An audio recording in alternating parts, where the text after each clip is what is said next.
You've noticed this in our connected digital world. Shopping payments, they are evolving. This could mean good news for holiday shoppers as paying might become simpler and more secure. You probably heard about the way to pay on, it's called Apple Pay on the iPhone 6.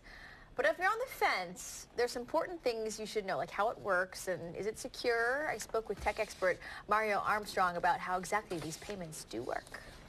I think the world is obsessed with Apple Pay, and I'm still on the fence here. All right, well, let me help break this down for you. You ready for this? I'm ready. Bring it.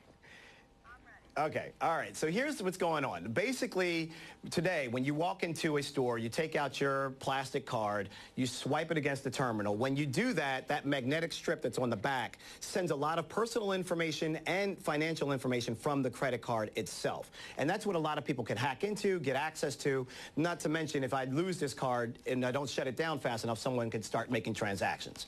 What's happening today with Apple Pay is I'm entering in my credit card information, this card into the phone one time, and then I put the card away. But when I walk into a store now, by the way, when I do that, it generates a unique code for my device. So it knows this card is connected to this device, which is mine.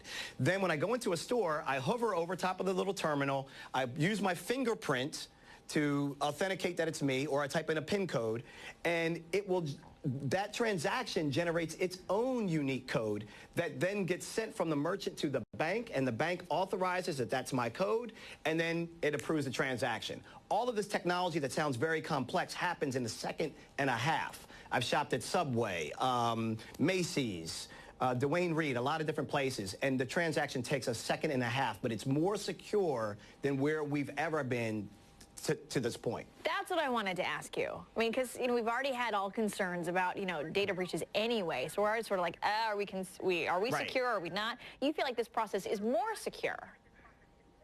Yeah, absolutely. For some of the reasons I pointed out. Number one, I don't give you a piece of plastic, so you can't do what's called skimming. People could take that plastic and then skim it into a small machine that can fit in the palm of their hand and steal that data. Or the data could show up on an employee's terminal and they could write that information down and do something with it. So that's one. Number two, the credit card number cannot be taken. It's not stored in this phone.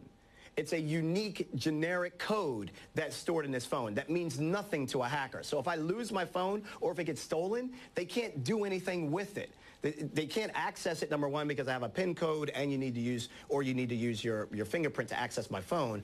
But even if they got into the phone, they wouldn't be able to get any data from it because the data is not on the device. All right, so you've been using it. So I'd much rather lose my phone than lose my wallet in this case, because now I don't have to call a bunch of companies and all of that stuff. If I lose my phone, I can shut it down remotely, or I can wipe the information off of it, and I don't have to send off the credit card to get replaced because there's no credit card data, again, on the phone. Okay, you're winning me over here. You're winning me over. You've been using this for a little while now. Is there any drawbacks that you found? Yes. One would be battery life. So if your phone is dead, you no longer have your wallet.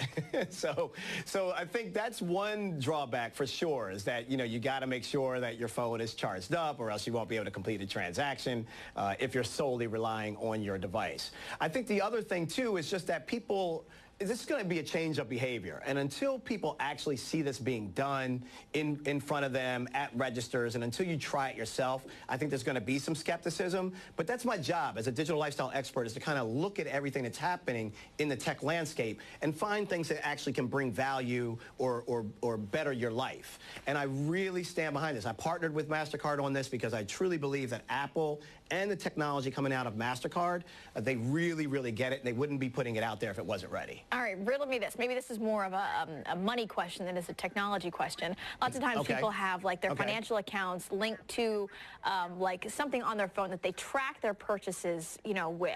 Right. Does that all sort of play into the tracking of your finances game that a lot of us have going on our phones anyway? Yes, that it does. I mean, the Apple Pay does not do the same thing as, say, like a Mint or other financial apps that you may be using to track your money and build your budgets. Those are separate apps that have to have their own level of security that they have built in. And I use a lot of those apps, the ones that I just mentioned. But it's separate from what Apple Pay is. So the two don't mix. Right. Although if I do a transaction on my credit card, it will show up in my Mint account, because it's no different than if I used a piece of plastic to run that transaction through. It will still show up in my Mint account. The beauty, though, is, what you may really like, is that I can see in real time the payments that I've been doing on my card. For example, yesterday, I got an alert. I got a real-time process that came through. Someone approved my card for use, and it was a $30 charge to something that I thought I told them that I wasn't going to use their service anymore. I wouldn't have known that until the end of the month when I saw my statement. I saw the transaction in real time show up on my phone that my credit card was charged $30. I immediately called them and said, no, I sent you guys a week ago that I don't need the service anymore. Shut it down. Maybe you've made me a believer. Thanks so much for your time. We got to run. Mario, good luck to you. Try it out. Try it out. Okay, take care.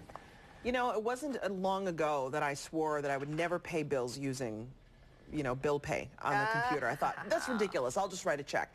And here I am paying all of my bills using bill pay. And I write a few checks. Now I don't even write as many as I used to. But will it, like a year from now, will it be like, is it the thing everyone's using? I don't know. Or is it like the, remember that crazy thing? I'm still kind of leery about it, but we'll see. I don't know. I'm a slow adopter. Let's just put it that way. You won me over quicker than I thought.